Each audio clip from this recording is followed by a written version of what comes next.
the night endured for long after the rescue.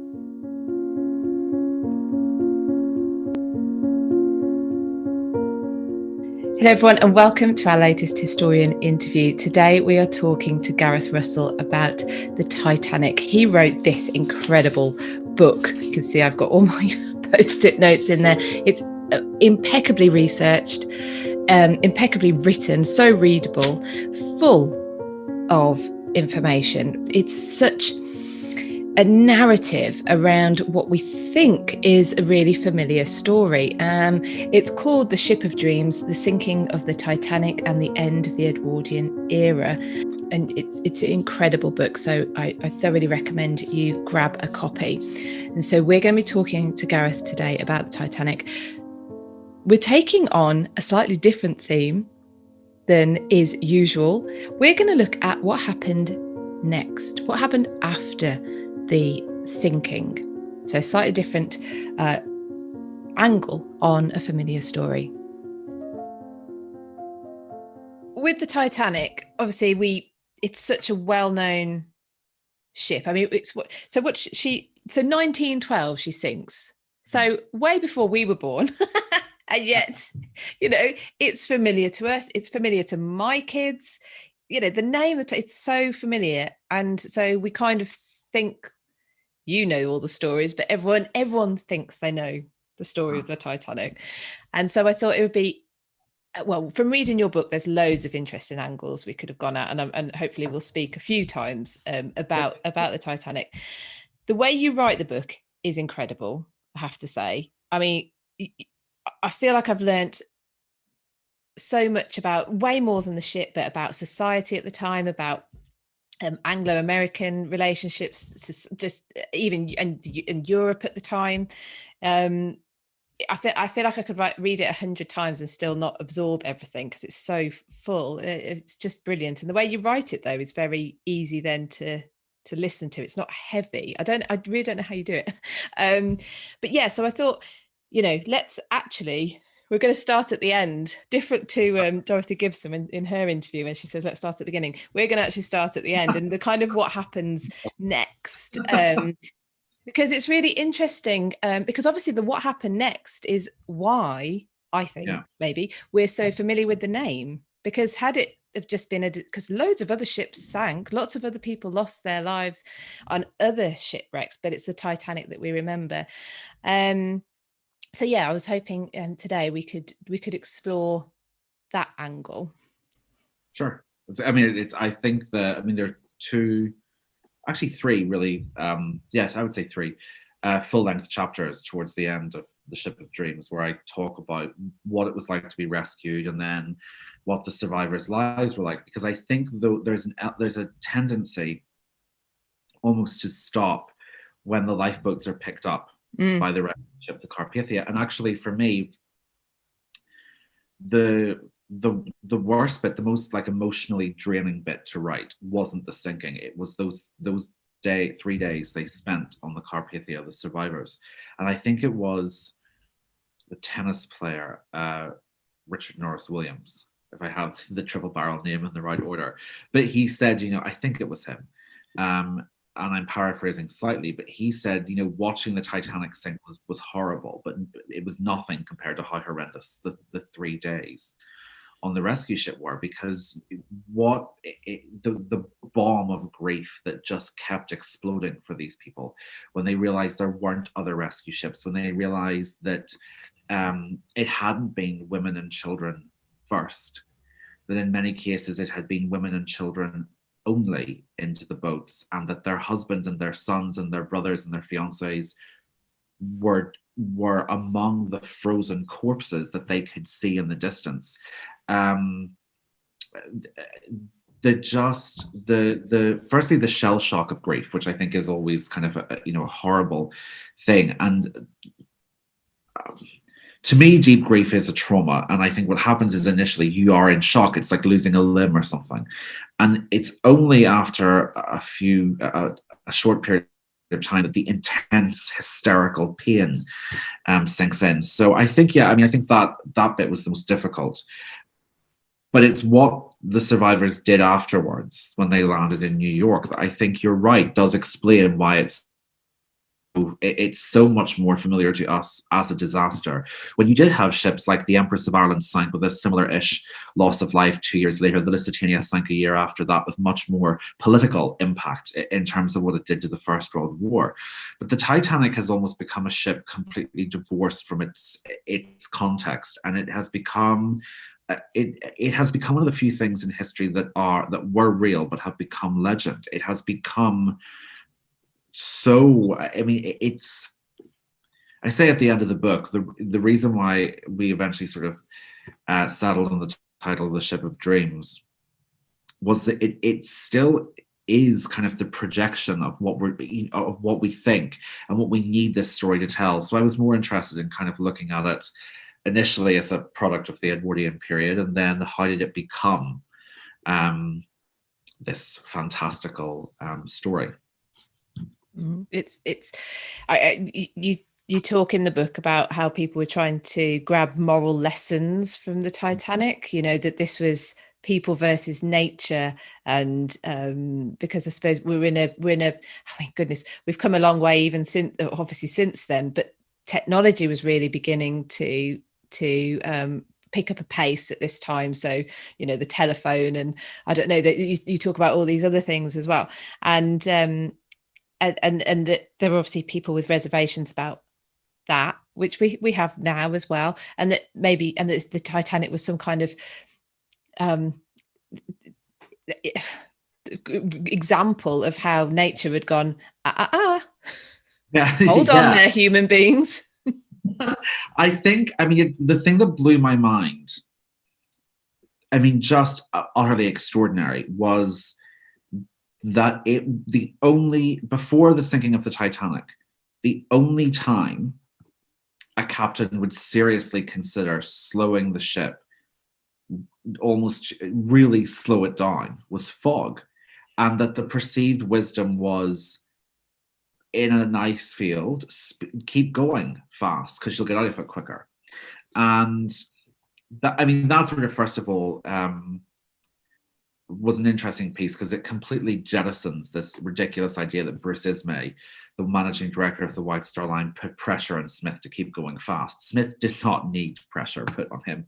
That was the perceived wisdom. And yeah, I do think, I mean, for me,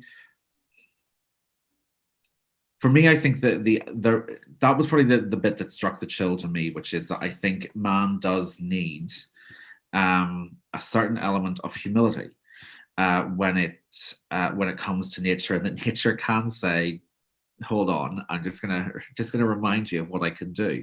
Man has never beaten nature in a war. Maybe we've won the occasional battle with clearing a forest, but when it comes to mountains of ice and man-made steel, the ice still wins.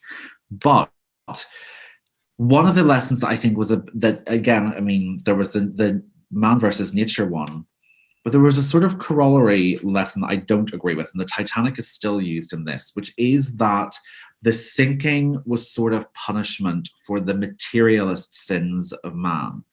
And that there was implications in homilies and sermons in some literature that, you know, they would make allusions to the two cafes that the first class passengers had access to, and that there was a swimming pool and a Turkish bath and two lavish sets of staircases, as if somehow that was why it hit the iceberg. And I think actually the Titanic, I tried to really stress that there really wasn't anything wrong with how it was built. That is a complete myth. The Titanic as a symbol of human ingenuity and innovation, I think, is extraordinary. And I do try to pay tribute to the men who built her and the men who designed her and the men who sailed her. But I don't think that great works of technological triumph require punishment from nature. I do think flinging yourself against nature is where you will lose. And to me, that's probably the salient lesson that I took from the Titanic. Interesting. Yeah. Now, when the survivors got to New York, so the Carpathia docks at New York, and they're all filmed coming off. Yeah, there were ships that tried. There were little ferries that tried to like get journalists on board the Carpathia as it was coming into New York. There were some newsreel cameras trying to capture images of them as they came off the gangplank. And Edith Rosenbaum, who was a fashion journalist who had been traveling in first class in the Titanic, talks about the sort of I think she calls it cruelly inappropriate how the New York, they arrived at nighttime, I should point out, but the New York nighttime sky lit up with the cruelly inappropriate flashbulbs of 1,000 press cameras trying to photograph them as they came off. And it's I don't think a lot of the footage turned out because it was, you know, dark, but there was a media frenzy surrounding it, and I think it was one of the first times that you saw real media intrusion into the lives of people who were suffering extraordinary pain and grief. There was a horrible story. Madeleine Astor was pregnant and her stepson was waiting at the pier to take her to the car, and she's disheveled, visibly pregnant. Her husband is not next to her, and all the press wanted to do was to get the answer, is your husband dead or alive, out of her. And I wonder, you know, have we, to me, we've gotten to the point where we think, and we see it, by the way, with some dramas based on the lives of real people. I wonder, was the Titanic part of when we started to really lose the prioritization of decency over entertainment and started to see people as headlines rather than human beings? I think there was an element of that feeding frenzy around the survivors. Gosh, I mean, that's harrowing, isn't it, to think of?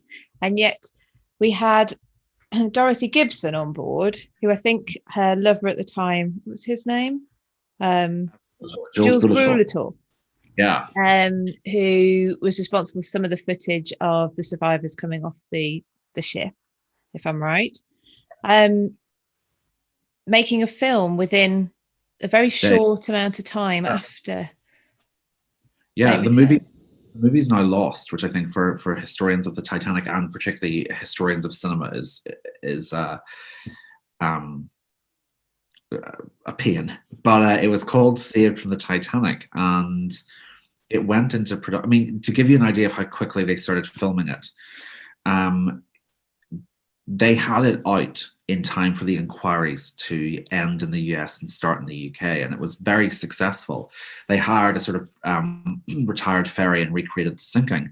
And Dorothy, who was at this point one of, if not the highest paid movie stars in America, and who had been traveling in first class in the Titanic and survived, Dorothy had kept the evening dress and the cardigan and the shoes that she wore during the evacuation, and wore it as her costume and played herself, and they sort of created like a romantic subplot.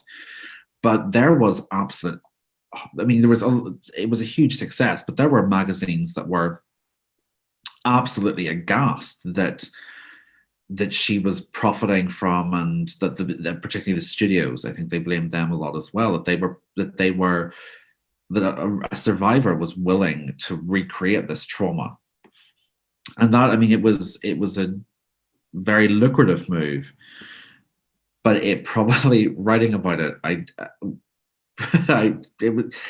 it's not your job to cast judgment as a historian, but it was probably not something I would have done had I survived it, to want. And look, she did cry when she was filming it, but she kept going. So there was a big division at the time about, was making this movie Saved from the Titanic exploitation, or was it actually, no one thought it was a tribute to historical inquiry. Again, was it exploitation or was it entertainment? And that's the debate we're still having about events inspired by, you know, real people. I mean, it was done incredibly fast. That's what surprised me. Well, surprised me, obviously, that a survivor was starring in it. That it was. I don't know. Did Brewell, was that his? Did he sort of bankroll it? Is he the guy? He was the silent producer. Yeah, he was a ruthless producer, and my gut is that the discussion about making a movie of it, Philippa, probably happened the night that they reunited, when he met her after she arrived in New York. If not, it certainly happened in the day or two after, when they reunited at a Manhattan hotel. That he suggested that one of the, well, no, she, and oddly, she suggested it was her idea. And it may very well have been, I don't know, but it was an unedifying portrait of both of them, that was so quickly a priority. And that wasn't the only thing that Brewell did in order to kind of profit from this. So he, you talk about in the book, he actually employed one of the third class passengers. I don't know how to pronounce this. Olis Abelseth. Yes. And so I mean, this was a time where people went to a cinema to get their news, didn't they? You know, and so I think they would show the newsreel, or what I think of as a newsreel, and then this gentleman was there to regale his stories. Yeah. From it was a mixture of a Q&A with cinema, because obviously the newsreels were silent. And Abelseth was a Norwegian immigrant who had been traveling in third class to New York, and his sister Karen, who also happily survived. But no story shrinks in the telling. It just doesn't. And one of the things that I really labor hard in the book to show is a falsehood, is one of the great myths of the 20th century, which is the iconic, harrowing image that third-class passengers were deliberately locked below during the evacuation of the Titanic, and that was why there was a proportionally higher death toll. And there is absolutely no evidence whatsoever that happened, and indeed mountains of evidence that showed the opposite. And it was in fact Abelseth who started that myth at those Q&As, and he was, and if I managed to read some of the letters that he wrote in the days immediately after the sinking to family members, where he makes no mention at all of locked gates, apart from one where he says that after the collision of the iceberg, he was on a cabin on G deck, so quite low down, and the single men were accommodated in the bow, which is where the area closest to the impact of the iceberg. So they were very aware fairly early on that something was wrong. Stewards came down and said, "Get up," on the opposite of what he later said. And he went down the long corridor that sort of separated the single men from the single women. And there was a gate locked, as it usually was at night. But when he asked a crew member to open it for him, they immediately did, to go and get his sister. So Abelseth, by his own testimony to his family, makes no mention of it. But he starts to say in these grandiloquent Q&As, when he's being paid by Brewell, that he tells a very dramatic story of how, the crew were pushing them back in and locking the gates, that we then see in multiple movies about the Titanic. And it has, I would argue, it's entered the myths of the 20th century, sort of as the let them eat cake moment. I mean, we know Marie Antoinette never said that. But it serves a purpose. People want to believe that it speaks to what people think the fate of the poor are against the rich, even though actually third-class tickets in the Titanic were pretty expensive. So it's not really a full social spectrum that you're looking at. And I tried to explain why there was a higher death toll in third class. Part of it was gender. There were overwhelmingly a lot more men in third class than women. And obviously the priority was to evacuate women and children. And part of it was that the crew were not impressing a sense of urgency. They didn't believe it was going to sink. They couldn't speak. Most of the crew only spoke English. There was really a broad range of nationalities that didn't have a common language with the crew. And so it was a sort of combination of factors. But Abelseth seems to be kind of patient zero in trying to trace where did this myth start, when third class passengers who were asked about it at the inquiry were very clear there was no obstruction, and there weren't sufficient warnings being given. but there weren't sufficient warnings being given to any of the passengers. I mean, they started a music concert in first class and lit up the lounge and started serving cocoa, which doesn't exactly scream get in the lifeboats. There's a problem. So I think, I mean, Ableseth does seem, to me, that was Jod. I could never figure out where it came from. And then when I found out that Brulator hired him and could sort of trace him back, that is where it started. He started to tell the story in a grander way. Interesting. Never let the truth get in the way of a good story. No, not and with the Titanic, that is definitely the real story is one of the, I think, the great stories of the 20th century, but it has accumulated. Like there are two things that have suctioned onto the Titanic's wreck. One is the marine bacteria that's feeding on the wreck, and the other one is the myths and legends that are feeding on the truth, I think, and they're both barnacles growing off the ship. So yeah, I mean, I think that was the one that was hardest to kind of research and delineate and say, look, this is not what happened. There is a reason why there was a higher casualty figure in third class, and there's about 4 reasons for it, not this one reason that Ableseth put forward. I suppose again, it's like any story, the simplified, or the temptation is always to simplify it, and then it loses all the, I was going to say nuance, but the actual accuracy.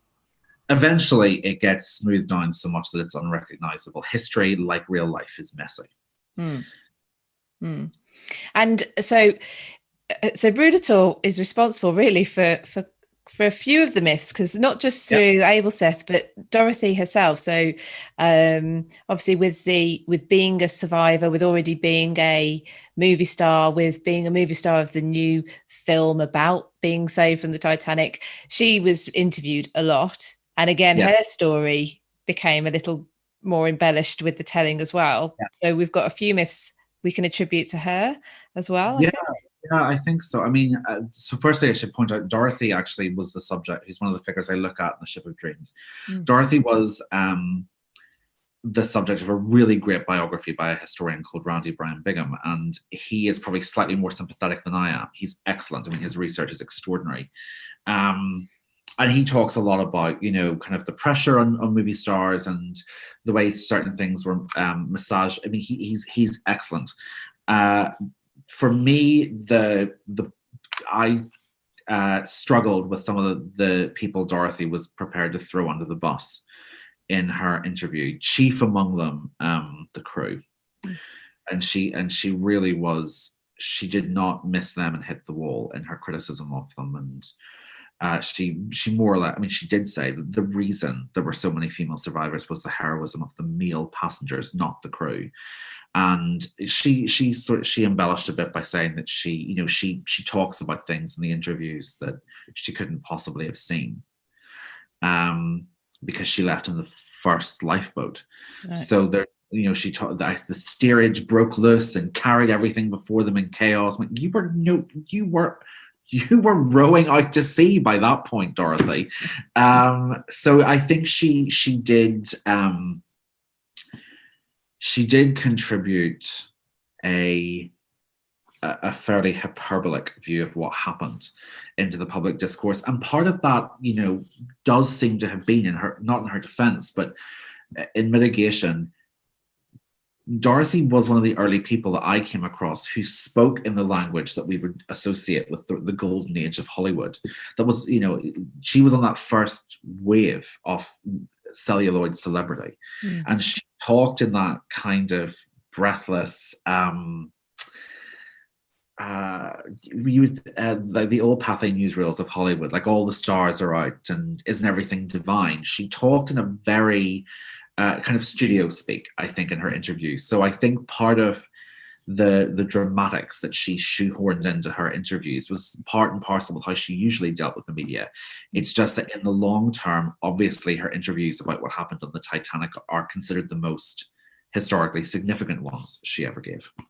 But it's interesting. I mean, and of course, I suppose there'd have been words put in her mouth potentially by reporters wanting a lovely, juicy, angle that maybe someone else hadn't done by that point. And she talked about, I think in one of them, a great scramble for the lifeboats. Now, as you said, she was on the first lifeboat, so she was already quite a way away from the ship because you talk about obviously the urgency just wasn't impressed upon the passengers to get onto the lifeboats, which accounts for some of the earlier ones being nowhere near full, of which she was in one. So this scramble for the lifeboats, one, she wasn't there to see that, but was there a scramble for the lifeboats at all ever at any point?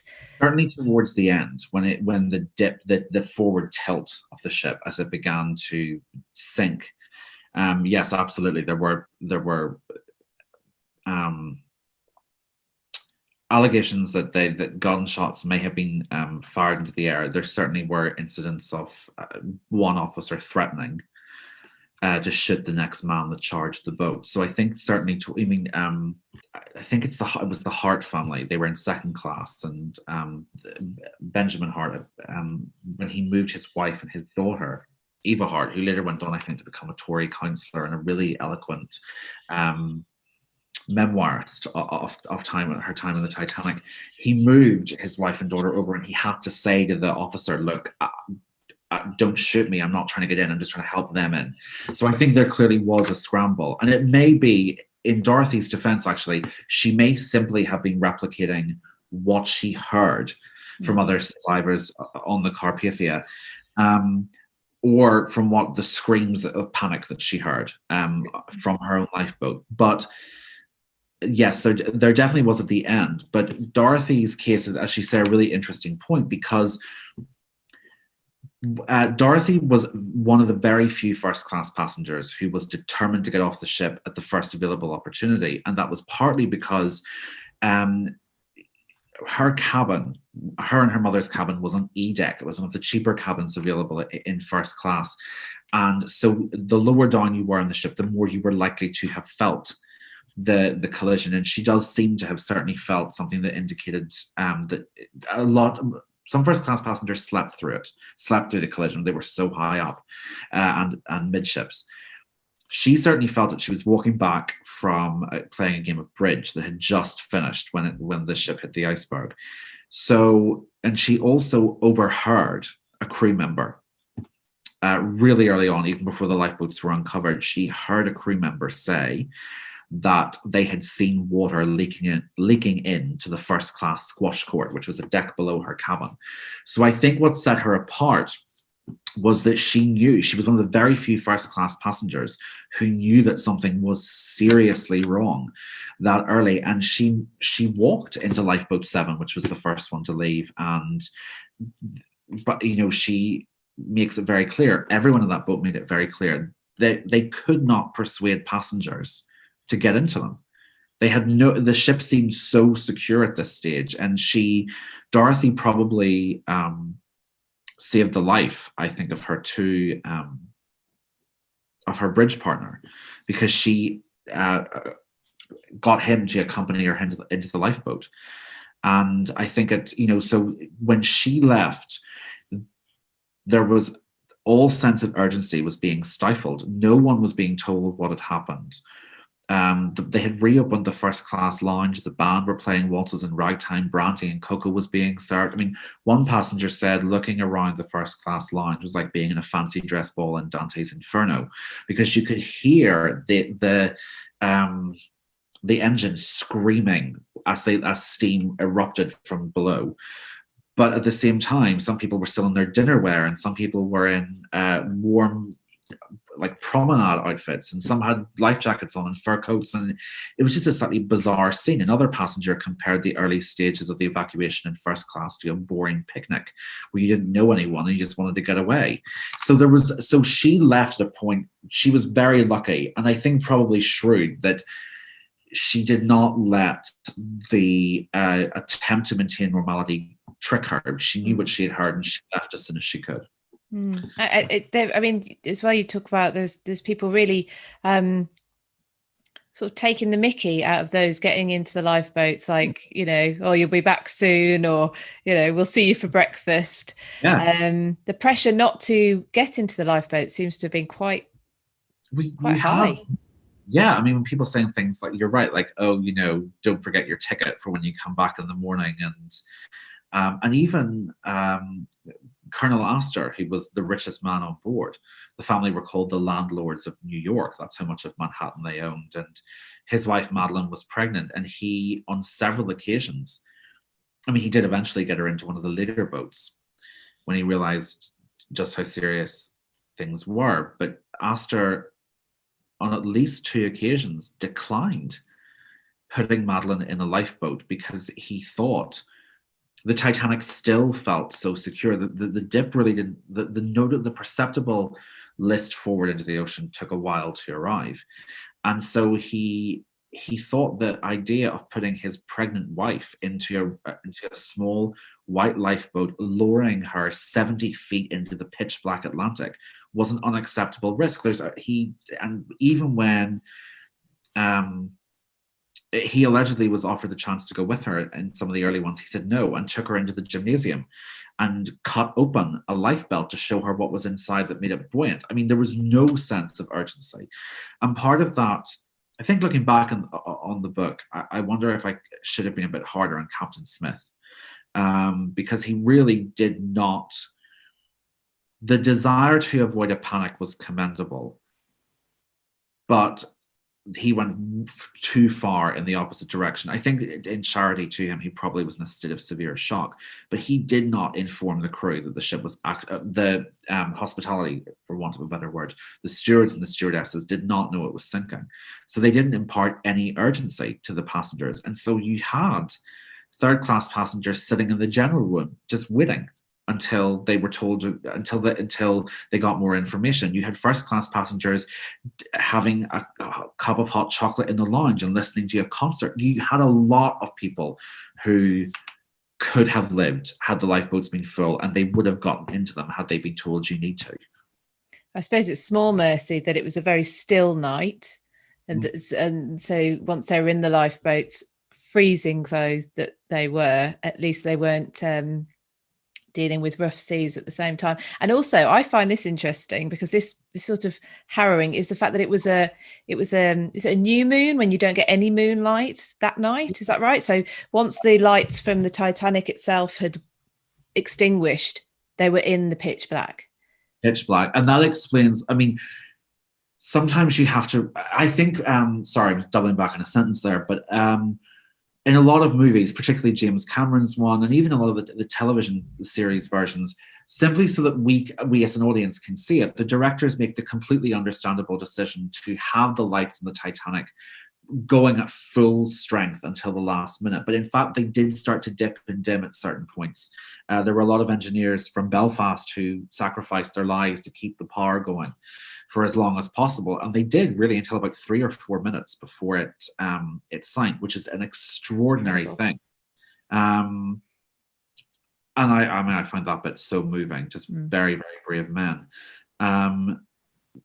But the lights actually were dimming bit by bit, and it meant that when they cut off, that explains why you have so many different testimonies from passengers that seem to, survivors, that seem to have been describing seeing completely different things.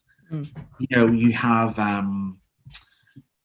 passengers saying it definitely did not split in two, and other people saying it split in three, and other people saying it, and you think, how on earth did you miss a 46,000 ton ship, the height of an 11-story building, sticking into the night sky, splitting in two? Surely that's something that should have been obvious, but it was completely pitch black.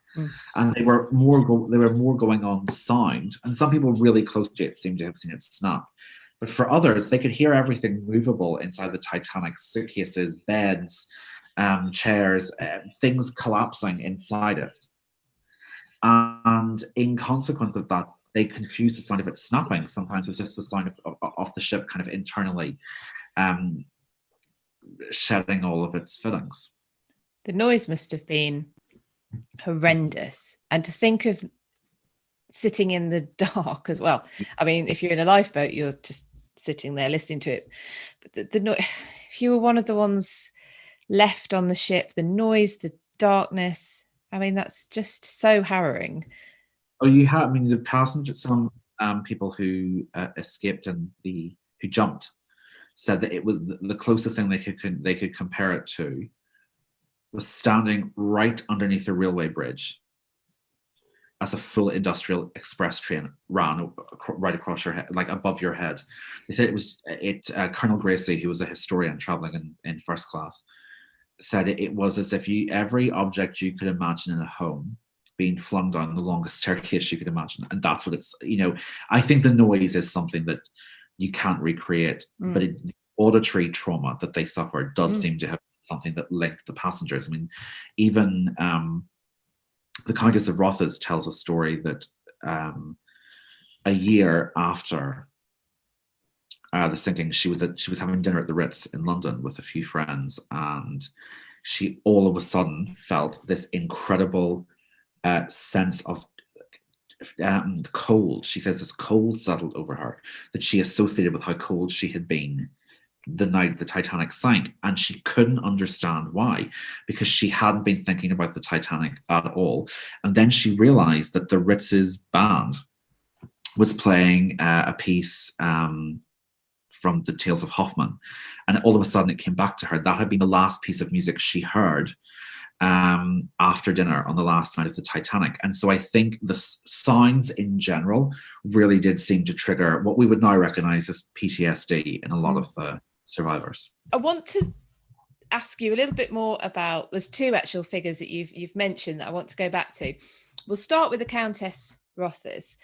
Now, she runs through the book. She's just an incredible lady. But what struck me about her in the sort of the aftermath is her bravery in terms, she kept a brave face in order to help the other people on her lifeboat, even though inside she seemed, she had a really good grasp of the situation. Well, I think with her, and it was an interesting moment in research, and I started out with no opinion on the Countess of Rothes at all, really.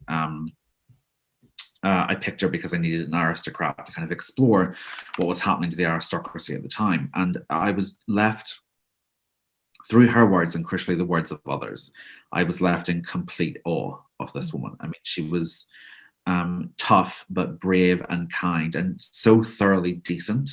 She was a good person. But I had initially, when I was doing the research on her experience in Lifeboat Number 8, I had read the testimony of Thomas Jones, who was the able seaman in charge of it, and Gladys Cherry, who was the Earl of Rothes's cousin, who also was traveling on the Titanic. I hadn't read her account of it until after I'd read theirs. And the impression that they all have of her is that, the plucky little countess who manned the tiller and then helped row for a few, like hours on end, and who advocated going back to help those screaming in the water, and who then led the lifeboat in Christian hymns to kind of keep their spirits up. And then you read her account of it that she wrote to a historian in 1955, when she says that she felt like a ghost and that all she felt was total and complete despair, and that there was this sort of terrifying hopelessness and fear that was gnawing at her insides when they were in that lifeboat. And she really downplays herself, and then everyone else, you realize, I think to me that's I got very emotional reading it, because I thought, you have no idea what these other people have said about you, that is not how you came across at all. You actually help these people, both in terms of keeping people's spirits up, but also in practical terms. You help row that lifeboat to safety. You help steer it. So I think she was one person. I probably took a bit of inspiration from her. And she, I think being active and being useful and trying to be a bit more useful to everyone around you, even if you feel a bit or very dodgy on the inside, was something I just found utterly inspirational and extraordinary to do it in that level of grief and trauma. Yeah, absolutely. I mean, she would have had an impact on the trauma that the other people would have felt. She cushioned them from it being even worse. Yes. And yet all the time because she describes as well when it falls when everything falls silent. So after the ship's gone, so we talked about the loud noise, but then there was this eerie silence once the ship had gone under, and that she said the silence just felt full of the ghostliness of our feelings. Yeah, an incredible description. Yeah, I thought that was the bit that's in that letter I was referencing about, and that was her handwriting.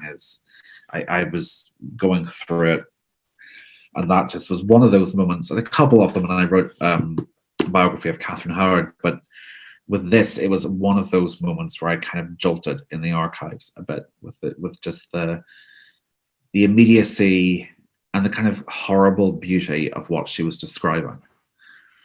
It was a ghostliness of our own feelings. To describe the silence after was extraordinary. How long were they in the boats before the Carpathia, before they started to be able to get onto the Carpathia? Well, there was sort of it depended. It took them. I think the Carpathia arrived less than 2 hours afterwards, but it really took until they got the last one. They were picking up lifeboats for about 4, give or take 4 hours afterwards. So you had most of them, the overwhelming number of the lifeboats, had a chance to see the dawn come up. And it's interesting you mentioned the weather. Yes, the Titanic sank on a night that was like a mill pond. That's a recurring comment that people say, just how calm it was. And to give it, and you're right, they're lucky the weather wasn't bad, because the weather did turn at dawn. And they started to feel, some of them started to get seasick. And I think it is the Countess of Rothes who says, that as the weather turned, it just made you even more despondent. You were in waves, and the wind was hitting them. But they had a chance to see the sun come up over this field of icebergs. And that nearly broke a lot of their spirits as well. But if you had left in the first boat, the maximum you would have been in was 6 to 7 hours, and that is still a very, very long time to be out completely exposed to the elements. And you had people like Dorothy Gibson who had grabbed a cardigan to go over her dinner dress, and people did give her coats because she was freezing, and that was a recurring problem for a lot of people, that they said they were not dressed for this, and some of them had pretty bad exposure. There was one young first-class passenger who later went on to actually become a champion at Wimbledon in the US Open. But the doctor in the Carpathia wanted to amputate both his legs because of how badly damaged they were from exposure. And he said, begged him not to, and got up and walked in agony until he could prove he could keep using them. Wow. So, I think that was one of the things that I tried to sort of really stress, that you had a lot of people who arrived in the Carpathia suffering not just from grief, but from the physical after effects of exposure, hypothermia. There was a couple, I think there was, she might have been she was a third-class survivor, and she refused a bed because the only way she could deal with the back pain that she had acquired that night was to lie on the floor of the Carpathia. And some people with back pain, they do need a really hard surface. So there was what happened to them on the lifeboats was pretty horrendous in terms of not just the grief, but the physical impact.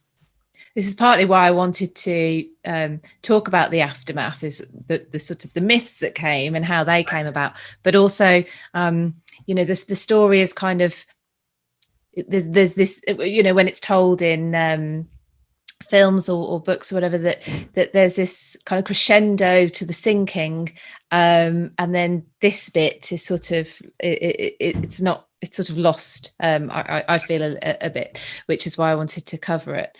Now, you've also mentioned Captain Smith. Now, obviously, he's famous for with the image of him standing at his post as he sort of goes into the water. And there's in fact, I think you've named one of the chapters "Be British," and that's supposedly kind of his sort of instruction, because he finally I think the timings of the iceberg was hit sometime around 20 to midnight, I think. Is that right? And then he finally gave the instruction to abandon ship about 2 a.m., which actually is, I mean, that's an incredibly short period when we talk about how normalized they were trying to keep the situation at the beginning. You realize how short the evacuation time was.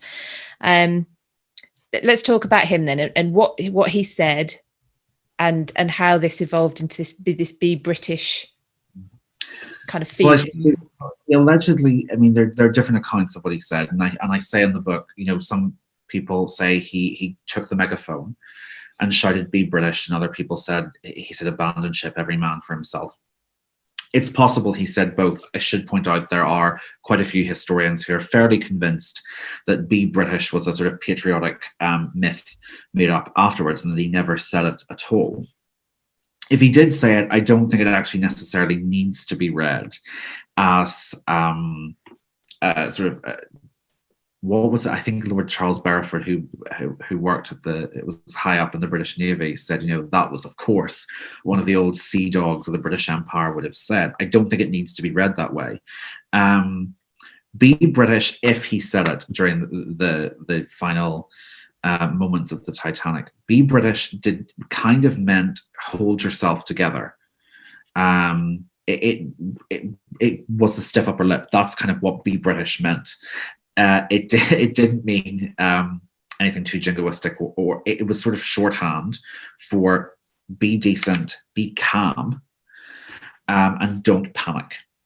But of course, in the aftermath of the sinking, it takes on this totemic importance of a sort of redemptive moment of patriotism. And the phrase is the one that appears on many of his memorial, I mean, most prominently, the most prominent memorial statue to him, I think in Lichfield it is, with his widow's permission, had that phrase put on the plinth. And so it's interesting to see what people start to use it for, and it really does take on such a huge patriotic significance in Britain. And in a way, I think there was a redemptive moment of salvaging national pride after, you know, the largest ship in the world that flew the British flag had sunk on its maiden voyage, and that a British commander had taken some of the navigational decisions that resulted in it hitting an iceberg. And so it became a little bit like, it's sort of that, we see it in our myths a lot. First of all, Britain loves to celebrate a good failure. Britain is very good at almost punishing the successful of its sons and daughters sometimes, and we love a Charles I, and we love a Captain Smith. The nobility of a hero who embraces failure. You see, it runs right the way back to like Achilles and Patroclus in Trojan myth. There is that element with Smith that what might have been a fairly prosaic instruction that basically meant don't panic and overwhelm an attempt to abandon ship with hysteria. If he did say it, then became something that was much more significant and maybe more workaday intent behind it. Do you think there was a bit of trying to posthumously protect his character as well, because as captain of the ship, it was going to be his name attached to the disaster? I felt the pressure. I felt guilty criticizing him, which is ridiculous, because I felt it felt like really bad form. I felt like I was kicking someone who had died, bravely and undeservedly and prematurely. But you only have to look at, the slightly bumbling, lovely Santa Claus-esque figure that we're given time after time in Titanic movies, where he's almost like a secular saint, and he is the passive victim of circumstance, or the devil on his shoulder is Ismay, who survived. And I think Ismay became the whipping boy for all the bad decisions that were made by men who had died. And Smith did make understandable navigational decisions in the build-up. When he did not take the iceberg warnings as a reason to slow the ship. That was fairly in keeping with standard nautical practice at the time. But he did make really questionable decisions after the iceberg. There was a lot of delay that I'm sure was the result of shock. There was a complete breakdown in command. Smith is curiously absent from the evacuation narratives of a lot of passengers. There's a lot more reference of Chief Officer Wilde, First Officer Murdoch, Second Officer Lightoller. In fact, all of the officers except Smith. There's very few times. The Countess of Rothes really briefly says he came up to her and said, dress warmly and come on deck. George Bernard Shaw was the one person who said the way Smith is being written about is the way we talk about Lord Nelson and sort of, great military naval heroes. And George Bernard Shaw, to anyone who knows his plays, was not short on acid in terms of his opinions. And he said, I just realized short on acid sounds like I imply he was taking a drug. Short on acidic temperament. And he said Smith captained a ship that was going too fast into a dangerous zone, and he paid for that consequence with his life. I think, as a lot of Shaw's stuff, that's a little bit harsh, but you did feel that there was a concerted effort. I think from a good place of motivation, by the way. I think people didn't want to, exacerbate the grief of his widow and daughter. And they felt it was poor form to malign the dead. But the unfortunate consequence, I think, of the sort of secular canonization of Edward Smith was the complete evisceration of Bruce Ismay, who again certainly did make mistakes, but the sheer level of opprobrium that was heaped on his head was astonishing. I mean, the vitriol was just absolutely brutal. And I do think that was because they needed someone to blame that wasn't Smith. And of course, Ismay made the error of surviving, which made him the nice target. You don't badmouth a dead man when there's a live one to pin. It's bad form. You're right. Ismay's greatest mistake was that he lived. That was, I actually find him quite bumbling and very awkward. I find him, if I'm honest, I would have no interest in being next to Bruce Ismay at a dinner party. He could be both quite arrogant and very awkward and sort of theatrically self-critical at times. I mean, that was really something that, from his letters, that shocked me about him. But he was very much... he did not interfere with how that ship was navigated. That was not his sort of modus. And I do think that he did say some pretty tone deaf things afterwards. He did not help himself. But this sort of malign, like vulpine villain that he's been cast as repeatedly is just ridiculous. And I do think that's because he survived. Was he the only one to be demonized, or what did other people? I'm thinking particularly men.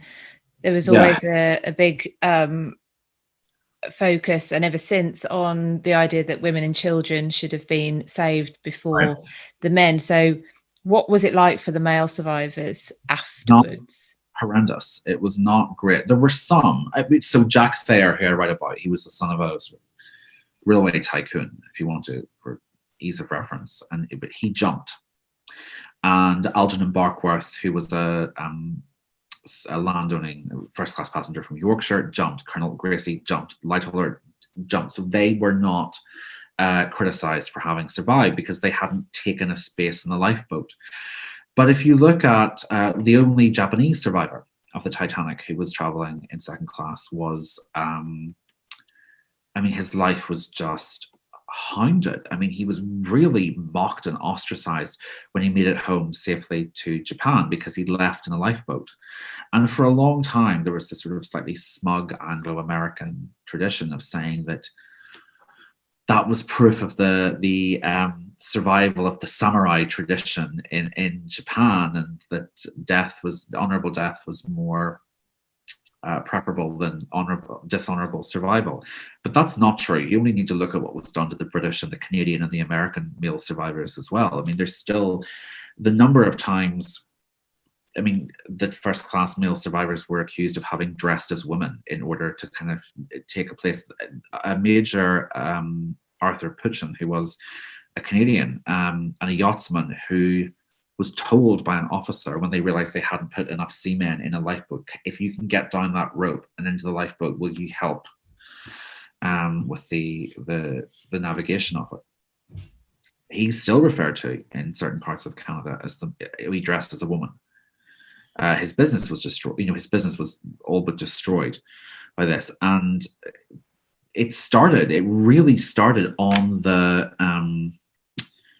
Carpathia. Margaret Brown, who everyone sort of remembers by her modern nickname of Molly Brown, said that male survivors had started there and then, just when it became clear how many people had died, they'd almost started to apologize for living. And there were so many different ways you could jump. There were some officers that let men in. There were multiple ways that men survived that did not imply that they had elbowed women and children out of the way. And also, there simply were more men on the ship than women and children. So but obviously in the aftermath of such collective trauma, people are kind of looking around for someone to blame. And not all the passengers behaved well. Alfred Nurney, who was a car salesman pretending to be a German baron, but traveling in first class, he tried to commandeer all the blankets that were to be used to cover other survivors as a mattress for himself.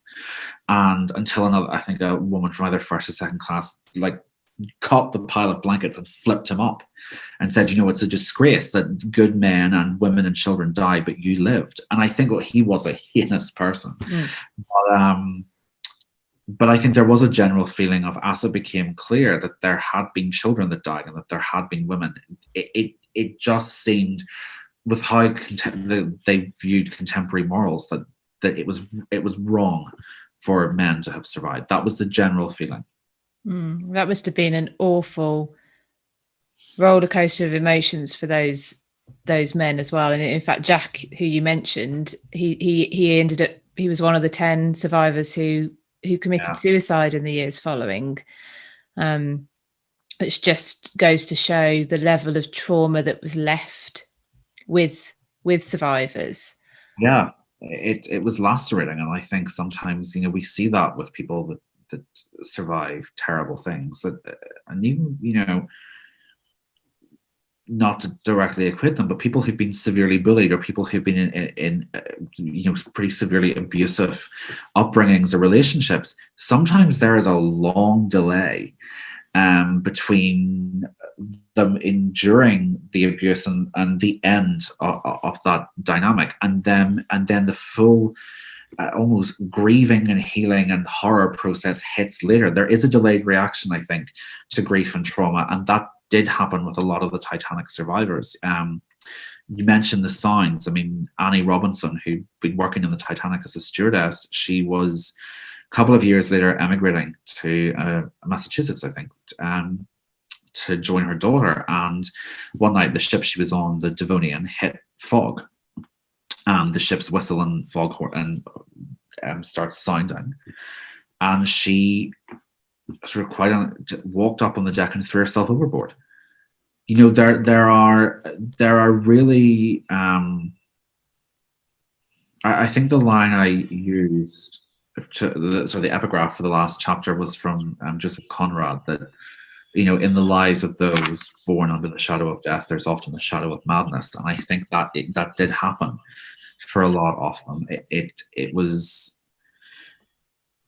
their survivor's guilt is often a thing as well. Why did I live when so many died? And in Jack's case, he saw a friend drown right in front of him. There was and his father, his whole family life was destroyed by it. So I think of course there is absolutely a sense that the night endured for long after the rescue.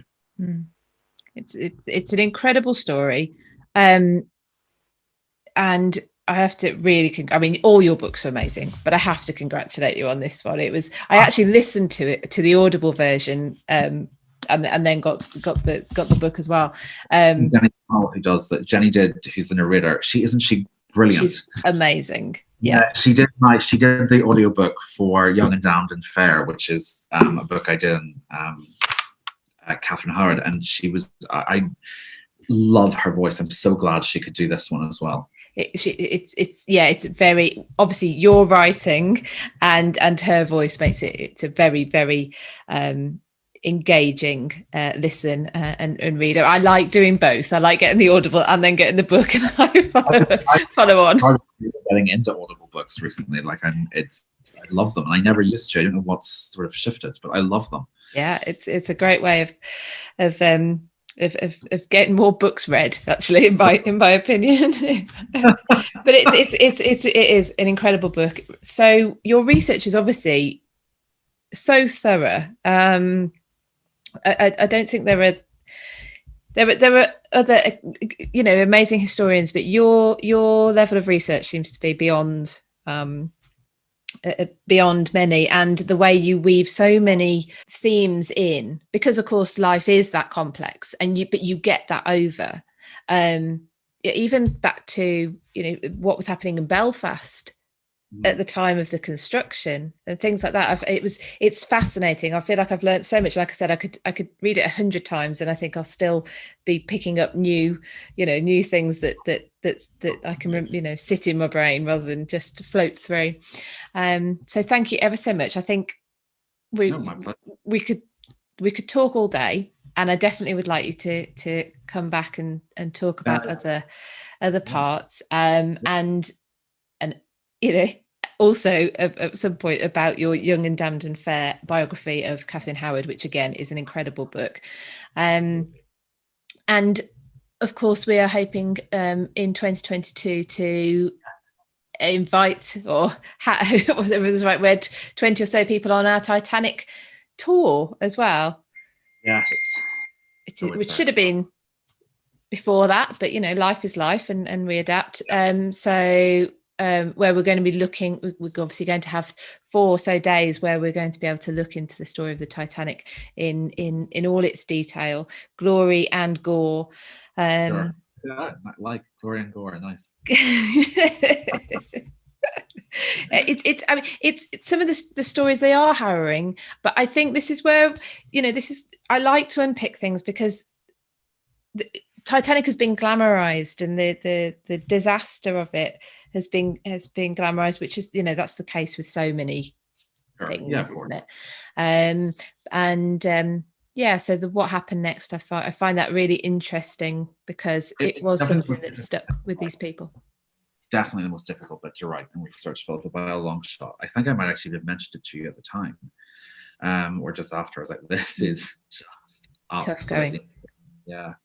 Yeah, I imagine it must have been.